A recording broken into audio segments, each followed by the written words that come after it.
कुछ समय पहले मैंने एक स्पष्ट भविष्यवाणी की थी कि हिमंता विश्व शर्मा दोबारा मुख्यमंत्री बनेंगे और भारतीय जनता पार्टी असम में फिर से सरकार बनाएगी। उस समय बहुत लोगों को ये आकलन कठिन लग रहा था, लेकिन ग्रहों की स्थिति और राजनीतिक समीकरणों का गहराई से अध्ययन करने के बाद मैंने यही संकेत दिया था। आज परिणाम आपके सामने है। मेरा ये फलादेश 100% सफल हुआ।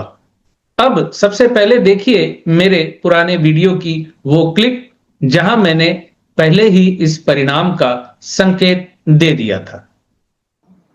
आपने कई नेताओं की कहानी सुनी होगी, लेकिन क्या आपने कभी ऐसे नेता की कहानी सुनी है जो एक समय सत्ता के सबसे मजबूत खेमे में था और फिर अचानक उसी सत्ता को छोड़कर दूसरी तरफ जाकर खुद सत्ता बन गया?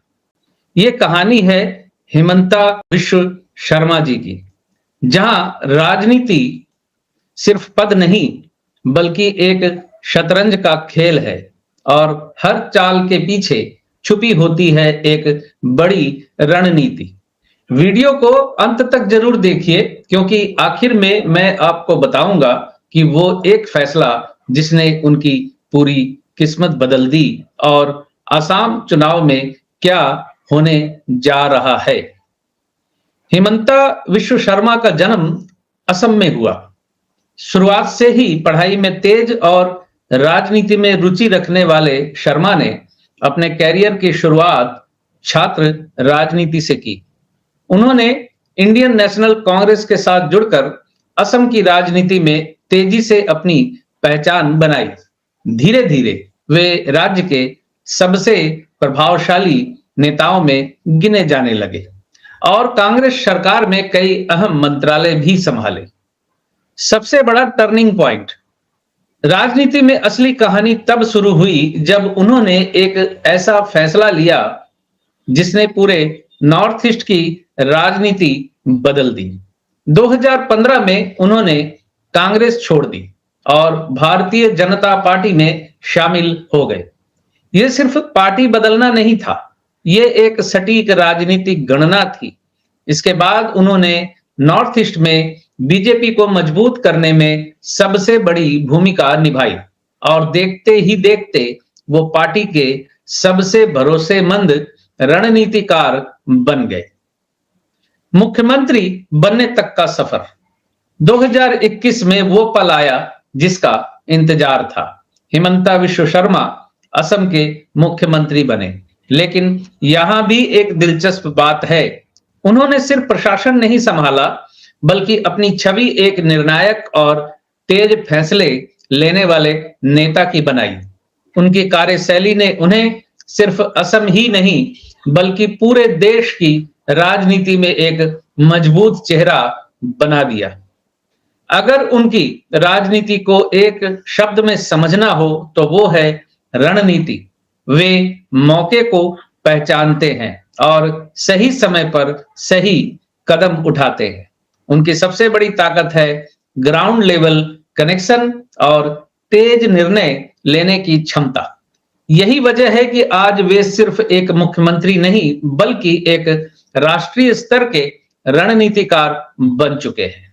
अब हमारे सामने 5 राज्यों के चुनाव हैं, जिसमें असम में भी चुनाव होने वाला है। तो यहां दिलचस्पी सबकी इसमें है कि क्या वो फिर से मुख्यमंत्री बनेंगे, क्या भारतीय जनता पार्टी फिर से असम में सरकार बनाने में सफल हो जाएगी। तो उसके लिए आइए देखते हैं हिमंता विश्व शर्मा की कुंडली को। हिमंता विश्व शर्मा जी की कुंडली मीन लगन की है और कर्क राशि की कुंडली है।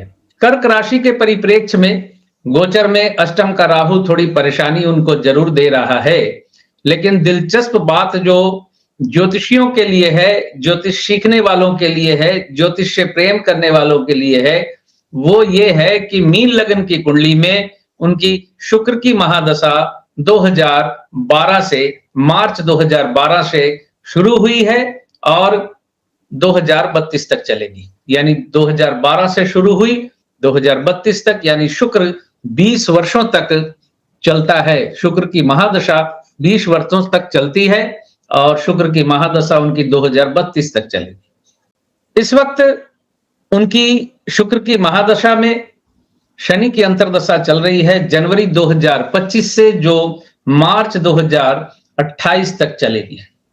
21 में तो वो मुख्यमंत्री बन चुके हैं, कैसे बने क्यों बने उसका आकलन मैं यहां नहीं करने जा रहा, उसकी जरूरत नहीं है क्योंकि वो आपके सामने है।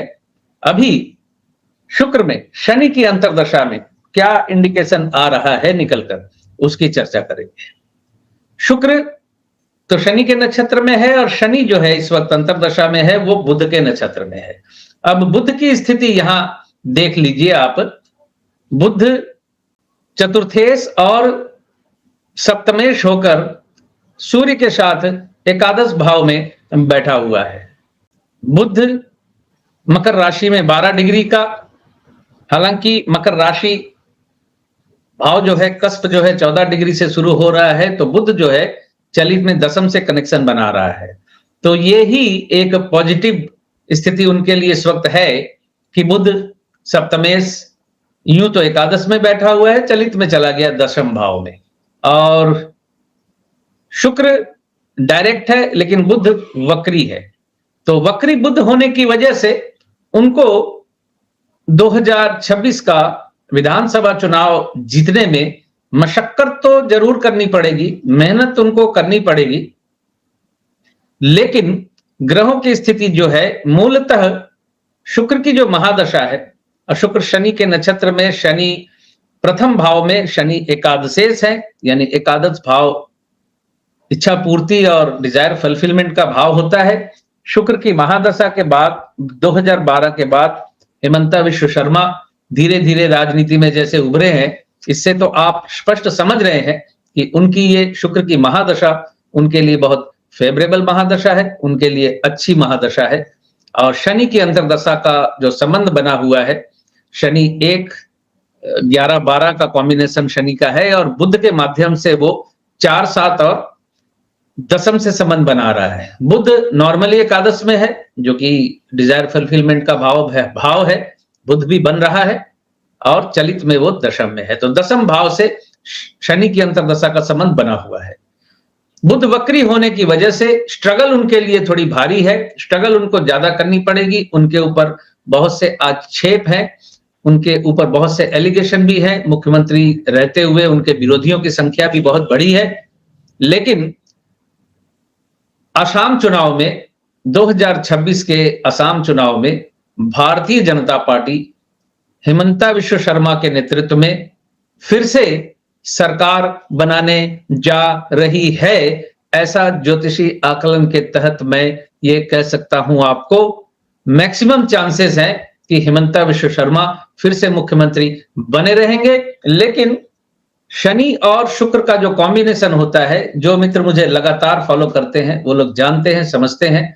शनि की महादशा में शुक्र की अंतर्दशा हो और शुक्र की महादशा में शनि की अंतर्दशा हो, अपने स्वभाव, अपने कारकत्व के टकराव की वजह से शुक्र में शनि की अंतर्दशा या शनि की महादशा में शुक्र की अंतर्दशा अच्छी नहीं जाती, टकराव वाली जाती है, गद्दीच्युत होने का खतरा भी होता है, सत्ता से हटने का खतरा भी होता है।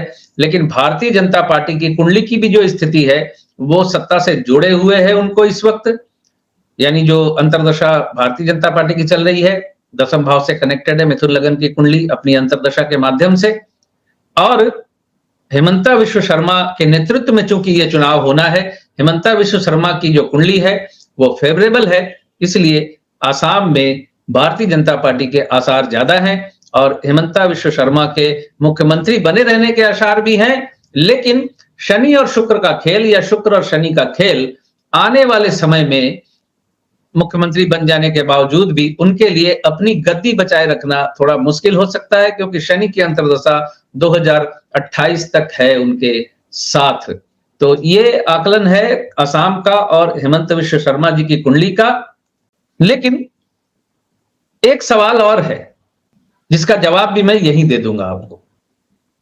क्या हेमंता विश्व शर्मा का राजनीतिक सफर यहीं रुकने वाला है या फिर आने वाले समय में वे राष्ट्रीय राजनीति में और बड़ा रोल निभाने वाले हैं।